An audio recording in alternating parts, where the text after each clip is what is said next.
بسم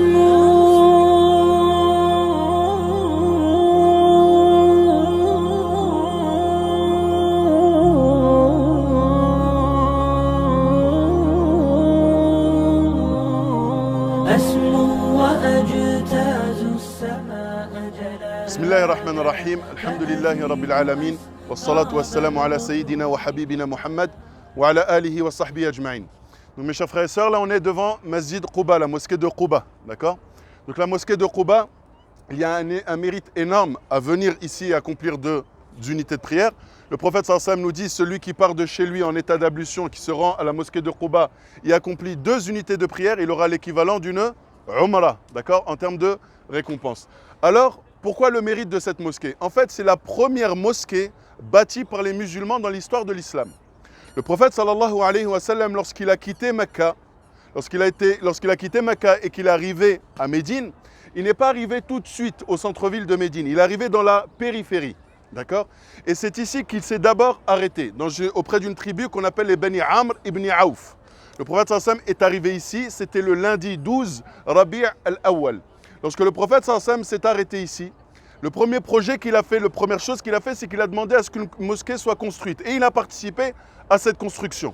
Donc cette mosquée a été construite, les prières obligatoires y étaient accomplies. C'était la première fois que les musulmans pouvaient enfin se réunir et prier dans un endroit qui était dédié uniquement au culte d'Allah et exclusivement. Comme vous le savez, lorsqu'ils étaient à Mecca, ils adoraient Allah aussi. Mais ils étaient aussi mélangés avec les mouchriks qui avaient malheureusement leur pratique païenne autour de la Kaaba. Donc ça, ce fut la première mosquée. Le prophète sallallahu alayhi wa sallam est resté ici jusqu'au vendredi. Le vendredi matin, il est parti en direction du centre-ville de Médine. Quand on parle du centre-ville de Médine, c'est où se trouve sa mosquée actuellement. Et en chemin, il s'est arrêté parce que c'était l'heure de Jumu'ah. On est vendredi, d'accord?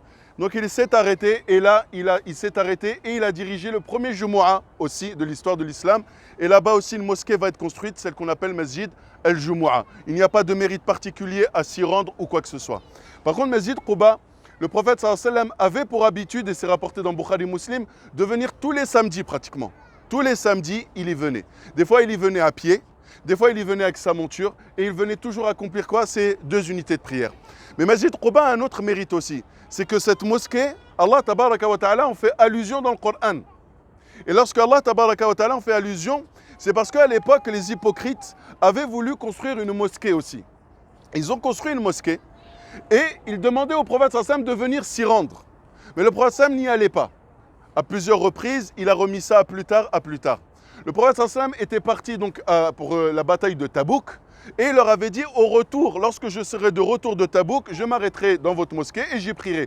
Il voulait en fait les bénédictions du prophète sallallahu alayhi wa sallam dans cette mosquée et il voulait aussi le fait que le prophète sallallahu alayhi wa sallam prie dans cette mosquée, ça devient entre guillemets une mosquée officielle. Mais alors que eux, la seule chose qu'ils voulaient y faire sur place, c'était semer le trouble, la division entre les musulmans. Le prophète sallam, lorsqu'il est de retour de Tabouk, Allah tabaraka wa ta'ala lui interdit formellement de se rendre dans cette mosquée-là. Parce qu'Allah tabaraka wa ta'ala dévoile, d'accord, leur complot en disant que ce sont des gens qui ont construit cette mosquée uniquement à visée de division. C'était que pour la fitna et la division entre les rangs des musulmans. Puis il dit, une mosquée qui a été construite sur des bases de piété est plus digne que tu t'y rendes. Il y a sur place des gens qui aiment se purifier et Allah aime ceux qui se purifient. Et cette mosquée-là, c'est Masjid Quba. C'est Masjid Quba. Et regardez Allah tabaraka wa ta'ala, alors comment il en parle. Il dit « Ussisa ala taqwa ». Elle a été établie, construite sur des fondements, des bases de piété. Et là, ça doit nous rappeler quelque chose. Tous nos projets dans la vie, que ce soit matrimonial, lorsqu'on cherche à se marier, que ce soit lorsqu'on veut avoir des enfants, que ce soit lorsqu'on veut ouvrir une école, que ce soit lorsqu'on veut construire une mosquée, que ce soit lorsqu'on veut faire de l'humanitaire, peu importe, tout ce qui est fait pour Allah doit être fait à la asas. Les bases, c'est quoi? C'est taqwa Allah. Ou sinon, il ne faut pas vous étonner que quoi? Que des projets, malheureusement, au départ, montent en flèche et après, c'est la catastrophe. On se divise au sein des bureaux, ça commence à faire de la concurrence avec les autres associations, alors qu'on n'est pas là pour se faire concurrence. On se fait concurrence dans le bien, mais à travers ce qu'on fait, on est censé être complémentaire et s'aider. D'accord? C'est pas je fais un projet pour essayer de mettre des bâtons dans les roues à tel projet. Non, c'est pour compléter le sien. D'accord? Et ça, c'est important. Lorsqu'on a un projet de vie, si ce n'est pas basé sur un taqwa, eh ben, ça sera comme Masjid Dirar. Allah tabaraka wa ta'ala, le prophète sallam ensuite va ordonner à ce que cette mosquée soit détruite. Vous imaginez une mosquée, un édifice qui a été construit pour y adorer Allah, pour prier. Eh bien, le prophète sallam va ordonner à ce que soit détruite cette mosquée-là. Pourquoi? Parce que les intentions qu'il y avait derrière, celles des hypocrites n'étaient pas saines. Et nous, si vous voulez la baraka dans vos projets, vous voulez la baraka dans votre vie, si la base, d'accord, la base de tout ça, ce n'est pas taqwa Allah, ce ne sont pas des sincères attentions, eh bien, vous n'y arriverez à rien. Vous n'arriverez à rien. Et regardez aujourd'hui, Masjid Quba, des millions de personnes tous les ans viennent visiter cette mosquée-là. Pourquoi? Aussi ça, à la taqwa. Parce que cette mosquée, elle a été construite sur des bases de piété.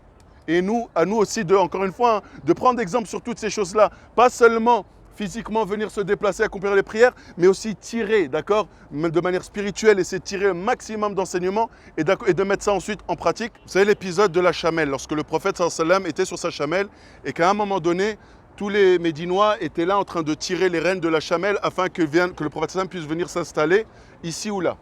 C'est pas ici que ça s'est passé, d'accord? C'est pas Masjid Quba. Masjid Quba, le prophète sallam s'y est rendu, c'était juste une étape. Masjid Jumu'ah, dont on a parlé, c'était aussi une étape. Et ensuite, après le Jumu'ah, le prophète sallam s'est rendu en centre-ville de Médine. Et c'est là-bas qu'il y a eu cet épisode avec la chamelle. Là où le prophète sallam, vous imaginez, tous les Mécois, ça fait déjà 2-3 ans qu'ils entendent parler de cet homme qui est prophète. Ils ont cru en lui sans le rencontrer. Et là, ils le voient venir, mettez-vous à leur place. Et là, ils sont tous en train de tirer les rênes, chaque chef de tribu, en disant, prophète sallam, viens t'installer, t'inquiète pas, nous on te défendra. Viens t'installer. Là, le prophète va dire, laissez-la, elle est ordonnée. C'est Allah qui l'ordonne. Et vous savez, cette chamelle qui s'appelait Al-Qaswa va avancer jusqu'à un moment, elle va s'arrêter, elle va baraquer. Et là, le prophète sallallahu alayhi wa sallam va dire, c'est ici qu'il y aura la mosquée et c'est ici que je construirai mes appartements. Alors ici, ce terrain-là appartenait à des orphelins.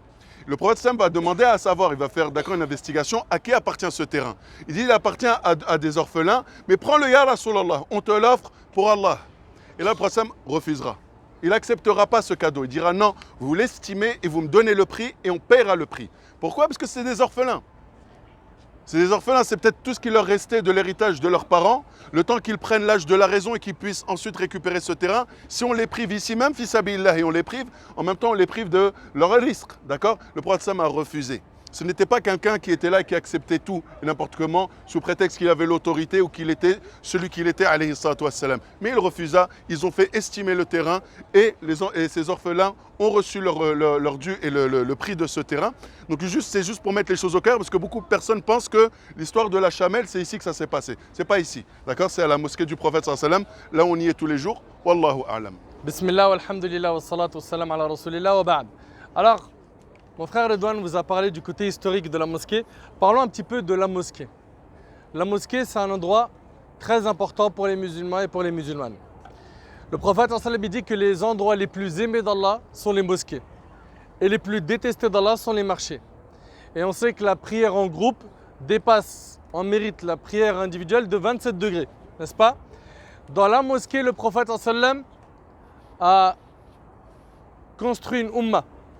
C'est dans la mosquée qu'il a formé ses hommes, les compagnons radiallahu anhum. C'est dans la mosquée qu'il a éduqué. C'est dans la mosquée qu'il réglait les litiges. C'est dans la mosquée que tout se faisait. Et aujourd'hui, malheureusement, et c'est un message surtout aux responsables des mosquées en France et ailleurs, la mosquée a perdu beaucoup de ses rôles. Beaucoup de ses rôles. Beaucoup de mosquées aujourd'hui sont ouvertes uniquement pour salat et c'est tout. Tu n'y apprends pas grand-chose. Le côté spirituel est absent. Il n'y a pas d'entretien de la spiritualité des gens. C'est des mosquées qui sont ouvertes pour que leurs responsables se concurrencent les uns avec les autres sur celui qui a les plus beaux lustres et la meilleure moquette et la plus belle sono. Malheureusement. Enfin, il faut impérativement que les mosquées remplissent leur rôle et nous, on doit tout faire pour avoir aussi un rôle dans la mosquée. Subhanallah, il y avait une femme à l'époque du prophète sallam qui nettoyait la mosquée.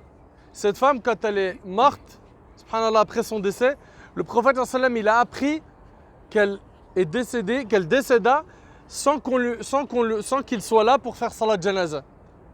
Et ça ne lui a pas plu. Et il est parti ensuite prier sur elle, là où elle était morte. Une femme de couleur noire. Subhanallah, cette femme-là, elle faisait une chose qui à nos yeux Et voilà. Pour certains, c'est méprisable. Moi, je vais nettoyer les toilettes. Moi, j'ai passé l'aspirateur à la mosquée. Et on se dit tout le temps, dans les mosquées, ça se passe mal, ceci, cela.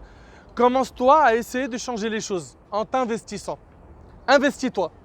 Rends-toi indispensable. Il n'y a rien sans rien. Hein. Rends-toi indispensable. Commence par ramener de l'eau, comment dire, des bouteilles d'eau, tu les distribues. Ou bien tu passes l'aspi, ou tu viens, tu nettoies les toilettes. Tu demandes aux membres du bureau est-ce qu'ils ont besoin d'un coup de main, etc., etc. Et petit à petit, tu verras que les choses vont changer. Mais malheureusement, on a toujours un constat qui est amer dans la Oumma, c'est on est très bon pour la critique, mais très peu pour essayer de corriger ce qui ne va pas.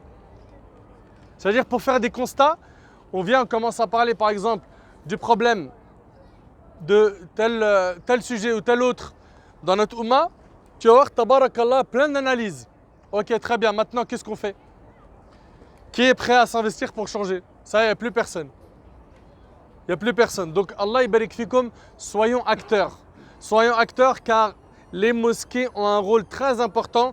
Et aujourd'hui, on est dans un tournant aussi, cette génération-là, elle ne fait pas le nécessaire pour que nos petits frères, nos petites sœurs, nous-mêmes, on se nourrit spirituellement dans la mosquée. Où est-ce qu'on va se nourrir? Où? Enfin, ça, c'était pour ce qui est de la mosquée. La mosquée, ça a sa place dans notre cœur. Qu'on les soutienne financièrement, qu'on s'investit avec eux, qu'on sera indispensable afin de faire évoluer les choses dans le bon sens. Et on demande à Allah subhanahu wa ta'ala de faire de nous ces instruments, qu'on soit utile jusqu'à notre mort. هذا والله أعلم سبحانك اللهم وبحمدك أشهد أن لا إله إلا أنت أستغفرك وأتوب إليك